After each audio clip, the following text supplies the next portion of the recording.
Жаңа сендер Еркек Лайф каналындасыңдар. Бүгінгі тақырып бойдақтарға үйлену туралы тақырып. Қандай қыз іздеу керек?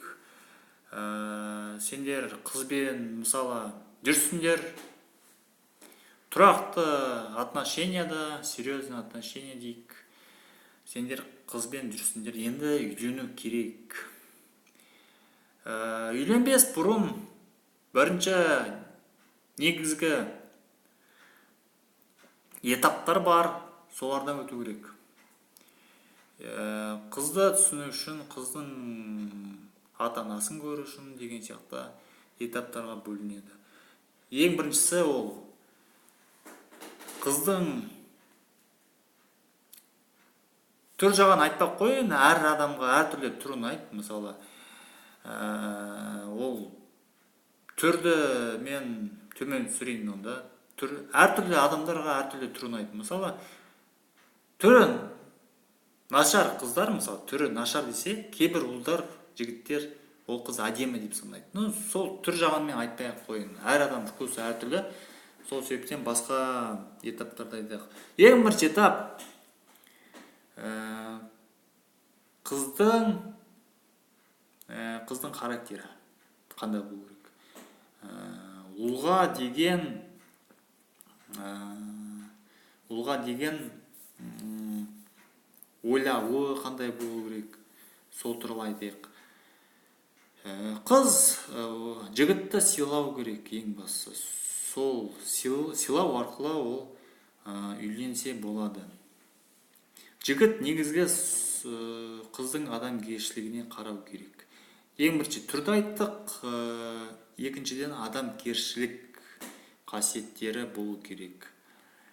Андай қыздар керек емес, былай сені тыңдамаса, бағаламаса, ондай қыздардың қажеті жоқ. Негізі тыңдайтын, ақылды, айтқаныңды істейтін қыз керек. Бұл екінші тармақ. Бәрі жақсы дейге ол жағынан. Үшінші тармақта бізде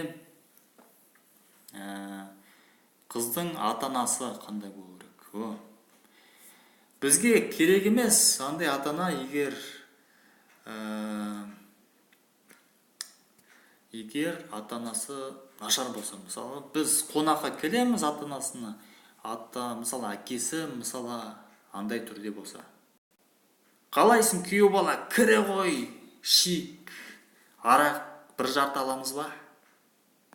Осындай, әкесі осындай болудың қажеті жоқ. Өйткені әке деген қыздың әкесі қыз сияқты болу керек.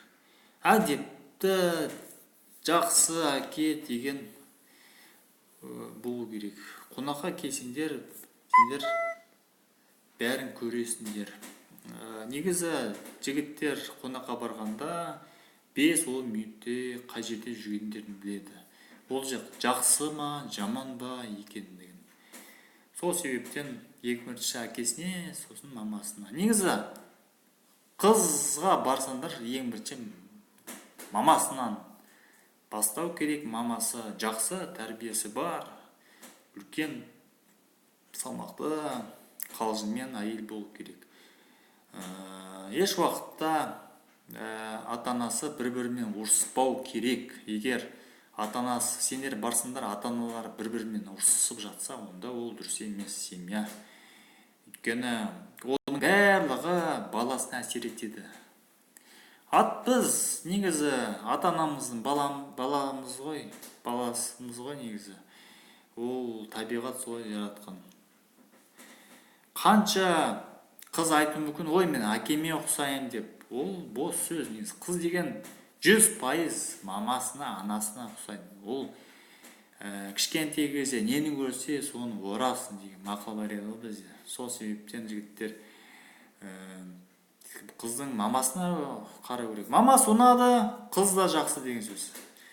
Редкі бұлай негізі қыз басқаша болуы мүмкін. Негізі 90-100% мамасы мен анасына ұқсап кетеді. Келесі этап бізде, келесі реттік сан, біз төртінші, ол қыздың қыздың сендермен байланысты, орыстарда айтады ғой, общий язык дейді ғой, мысалы общий интерес, қызығушылық, біркелкі қызығушылық сендерде болу керек. Мысалы қыз клубты жақсы көрсе, сендер тауды жақсы көрсеңдер дұрыс болмайды. Өйткені ондай мысалы үйленсеңдер де сендер ұзақ ол қызбен тұра алмай қаласыңдар. Өйткені оның қызығушылығы басқа жерде, сендердікі басқа жерде. Сол себептен екеулері несовместимый дейді ғой орыстарда. Бір-бірлеріңді дұрыс түсінбей қалулары мүмкін. Мысалы біреулер математиканы жақсы көрсе, біреулер кітап оқуды жақсы көрсе, сол сияқты дұрыс емес.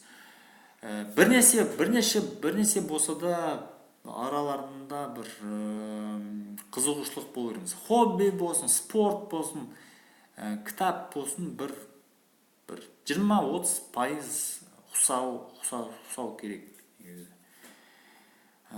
Және де қызды 4-ші этапта айттық. Біріншісі ол деген түрді айтпақ қойын, әр адамға әртүрлі қыздар ұнайды. Екіншіден оның ата-анасы, адамгершілігі екіншіден, үшіншіден ата-анасы, төртіншіден общий язык дейді, общий интерес. Бесіншіден айтсақ,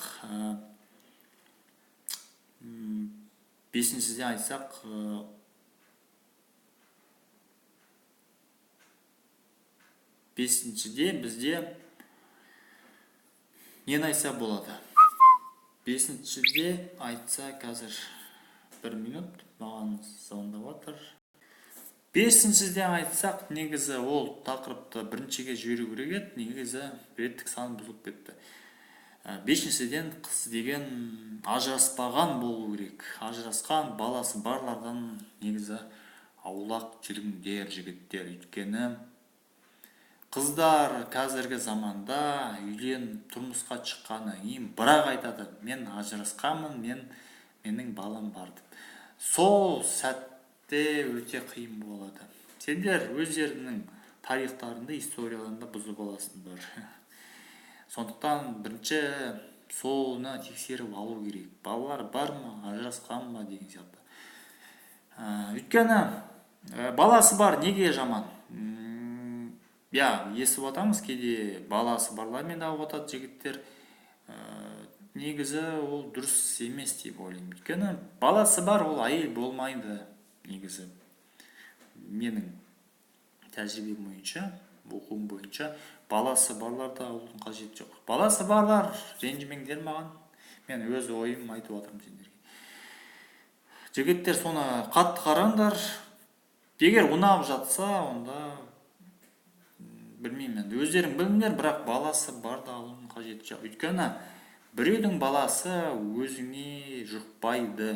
Ол біреудің баласы, ол біреудің баласы. Сен оны ұрсамайсың, ұрамайсың, еш нәрсе істей алмайсың. Егер ұратын болсаң, оның мамасы, анасы саған сені жерден алып жерге салады. Өйткені ол сенің балаң емес. Егер сенің балаң болса, онда еш нәрсе демеуші еді. Сол себептен жігіттер ойланыңдар, балаларды бар. Ажырасқан туралы айтсам, ажырасқан деген ол негізі көптеген қыздар күйеулерін жамандайды. Осы мен қанша көрем, қыздар күйеуім ішіп кетті, ақша келмейді, андай мындай деп. Сол қыздарға айтам да, мен егер сендер бойдақ болғанда қыздар, онда неге соларға тидіңдер? Онда бәрі басында жақсы болды ғой, сосын ол бұзылып кетті. Қызық екен негізі. Сендердің ойларыңды айтам да. Қанша қызды көресің, барлығы ажырасқанда айтады, күйеуім таппайды, еш нәрсе істемейді, жаман айтыр, өздері айтыр, жақсы айтыр. Негізі дұрыс емес. Жігіттер қараңдар, өйткені ажырасқан қыз ол сау болмайды. Ажырасты біреумен, сенімен де ажырасуы мүмкін. Өйткені ажырасқан қыздар тұрақты емес. Сол себептен ажырасқандар абай болыңдар. Кейбір жігіттерге ондай сөздер ұнамайды. Ешкімді қинамаймын, үйленіңдер. өздерің біліңдер. Бірақ негізгі тәжірибе бойынша ажырасқандарды алмау керек. Иә, егер өздерің ажырасқан болсаңдар, жігіттер, балаларың болса, онда иә, мен келісемін. Онда 50-50. Ажырасқан, плюс тең, иә, нормально. Егер сендер бойда үйленбеген болсаңдар, не қыласыңдар ажырасқан қыздарды? Және балалармен далада, көшеде, оқуда, университетте толып жүр да қыздар. Бойда қыздар шыға алмай жатқан, соларға қарамайсыңдар ма негізі? Сол жігіттер негізі ажырасқан керек емес. 5-ші тармақ ажырасқан керек емес. Сол негізгі не? 6-шысы семья болу, үйлену оңай, семья болу қиын дейді. 6-шысы тармақ бізде семейный негізі басында бәрі жақсы болады, сосын үйленгеннен кейін косяктардың бәрі шығады. Мысалы, барлығы басында бәрі жақсы көрінгісі келеді бір-біріне, өйткені жамандық жағынан көрінгісі келмейді, бәрі күліп, айтқанның бәрін істеп, үйленгеннен кейін, тұрмысқа шыққаннан кейін бәрі басқаша болып кетуі мүмкін. Сол себепте басында қызды психологически тексеріп алу керек. 6-шы тармақ бізде сол. Жақсылықты айтамыз, арасында наглый болып сөйлесеміз, сөздер кішкене жаман жағынан, жаман сөз емес, былай жаман сөздер айтамыз. Жаман сөз емес, жаман істер, сөздер айтуымыз керек. Өйткені қыздың шынайы бетін білу үшін бізге сол керек. Егер қыз деген ол жағынан енді ренжуі де мүмкін, бірақ болады ғой былай стервозный сияқты, стервозная болып айғайлап сен боқтап жүрсең, ондай қыз ондай керек емес.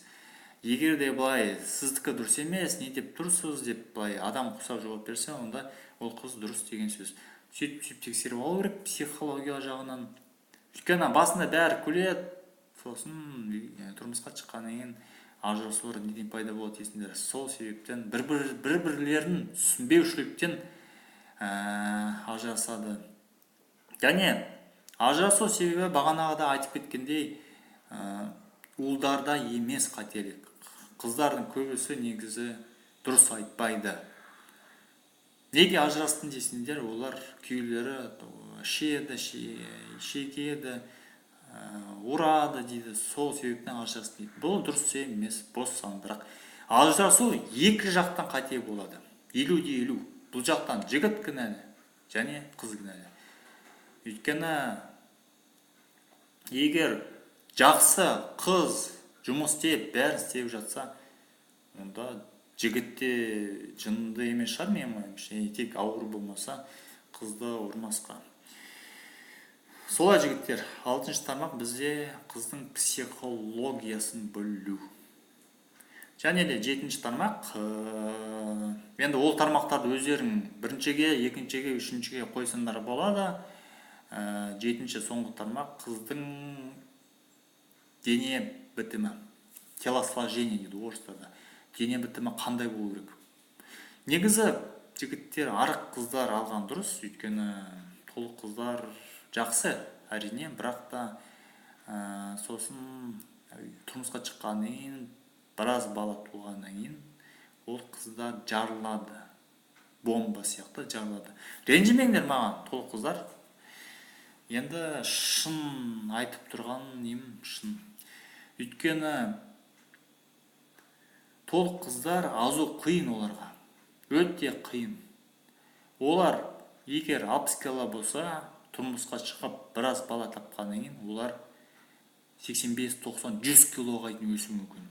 Ол сол кезде жігіттер өте сендерге қиын болады.